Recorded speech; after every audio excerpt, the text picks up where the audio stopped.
Greetings everyone and welcome to this chess-based DVD on the Black Knights Tango. I'm International Master Andrew Martin and I'm going to be your guide through this fascinating opening.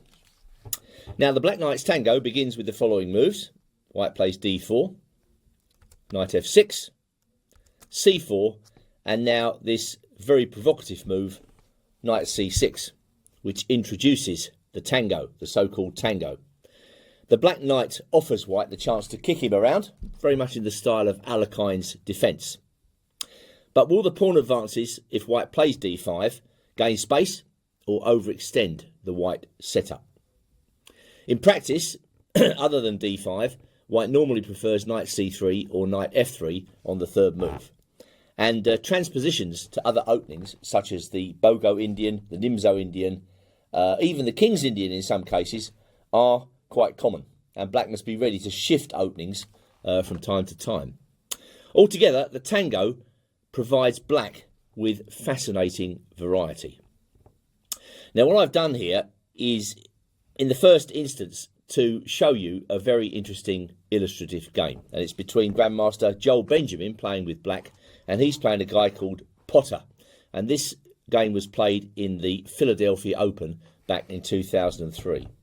And it's interesting because White takes up the cudgels and plays d5 immediately. It's funny, not many people do that when they're confronted with the tango. Perhaps it's just a lack of familiarity with the opening that prevents them from playing this very committal move. Because, you know, you can see it's Alekhine's defence on the other side. Black is enticing the pawns forward and hoping to hit back against them as the game progresses.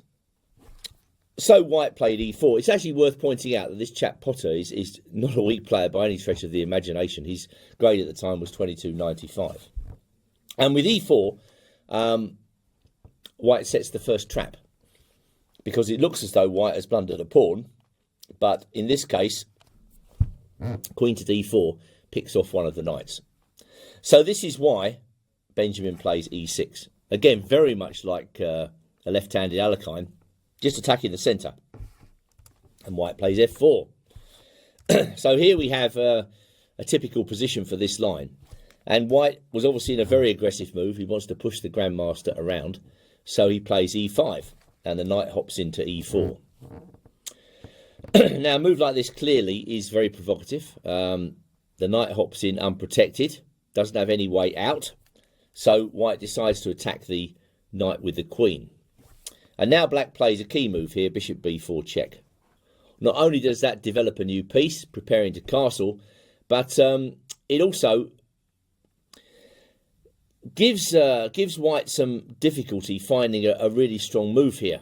I mean, if he blocks the check with a minor piece, Black will be quite happy to exchange in certain circumstances, and that will ease any cramp that Black has.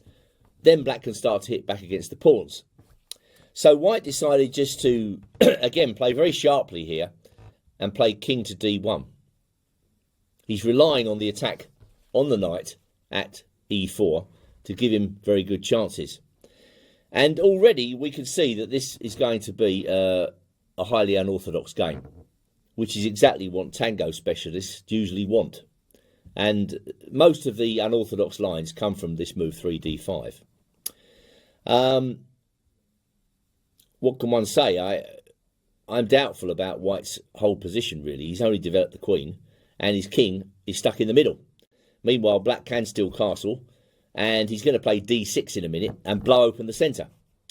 Against that, Black's got minor pieces in White's half of the board. They can be attacked and driven back. So we're waiting to see how this position pans out. But personally, I would prefer to be Black here, just simply because the White king is stuck in the middle. Bishop d3. Black castles. Yes, and I think you've got to develop an uncompromising frame of mind when you play the tango, because here Black is sacrificing a pawn. And he's quite happy to do so.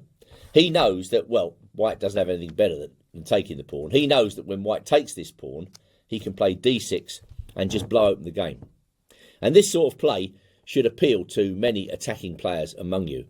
You know, you like to get after the opponent right from the start, especially with black. That's not so easy these days. The tango often offers that opportunity. So white developed.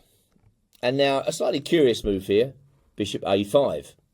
But I think what black is doing is getting ready to blow open the centre and avoiding any attack that would then occur by the white queen on the bishop at b4. So the bishop makes itself safe on a5, and black's asking white, well, what are you going to do? White develops a knight, which would be absolutely fine under normal circumstances. But these are not normal circumstances by any means, because the white king is on d1. So naturally, while the king is still there, white opens up the game. Bang, bang. Black opens up the game, excuse me, and then plays bishop f5. So this is very similar to the 4 pawns attack in the Alekhine defence. I mean, I've seen lines like this, you know, straightforwardly in that opening. It happens a lot. And white has got a really difficult defence ahead of him, as long as black keeps playing dynamically, which Benjamin does with the excellent move c5. Well, white certainly doesn't want to take that pawn en passant, because if he did, his king could be laid waste within a very short time. So he takes the pawn with the queen, very brave sort of move, and black plays rook c8. Queen to d4, and now Benjamin snaps off the knight. And the idea of that is simply to get the queen into the game with queen a5. So if white is able to consolidate this position, he's going to win, because he's got 2 massive pass pawns in the centre. But consolidating this position is going to be not an easy, if not impossible task, because of black's control of the light squares, which white can't contest. So the first thing white's got to do is to try and defend. So he put the bishop on d2. And now a very strong move, queen to b5. And with that move, black is eyeing up squares close to the white king. He's also supporting the aggressive move rook to c4, which will enable the rook on f8 to come into the game and double up on the c file. So black has got all the dynamic possibilities in this position. It's just a question of whether white can hang on. White pushes forward and rook c4 as advertised, and now white grabs yet another pawn. And he's saying to black, well, just you've got to checkmate me. That's it. If you don't, I'm going to win on material. But unfortunately for him, there's every chance of checkmate in this position, because what we've got on the board here is a situation where, well, I mean, black is threatening numerous attacking ideas, perhaps the strongest of which is just the sly queen e4, which would threaten the g-pawn. It would threaten queen c2, all sorts of nasty things which white has got to deal with. And white is playing without his rooks at this moment in time. So white played queen a3, trying to get the queen back. Black pinned the bishop. White brought his rook to the centre, and now black played rook fc8, which I think probably threatens rook takes c3. King to c1, and now h6. So this is a classy move from Grandmaster Benjamin, taking a bit of time out to make sure there are no tactics later on against his king, and saying to white, well, what actually are you going to play here? Your position's so bad that there's nothing concrete you can do to worry me. I suppose you could call rook e7 just about the best that white can do here, bringing the rook into as aggressive position as it can be. But how's white going to follow up that move? Meanwhile, black plays queen to d3. So the black attack is building here, and white is really stuck for moves. That rook on a1 has no moves at all. So rook to c7. White's trying to buy some time here by exchanging off the rooks, and a pair of rooks have got to go. a4. Well, you know, in actual fact, black is only a pawn down for this massive attack. Opposite colour bishops mean that you should go for the attack in the middle game, and this is exactly what black has done. So a4. Well, if we retract that move, it's really hard to see. It's really hard to see possibilities for white.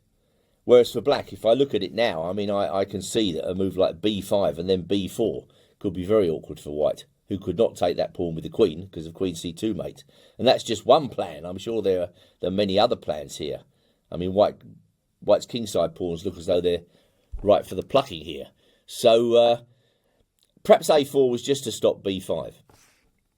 And Benjamin just waits here with bishop to g6.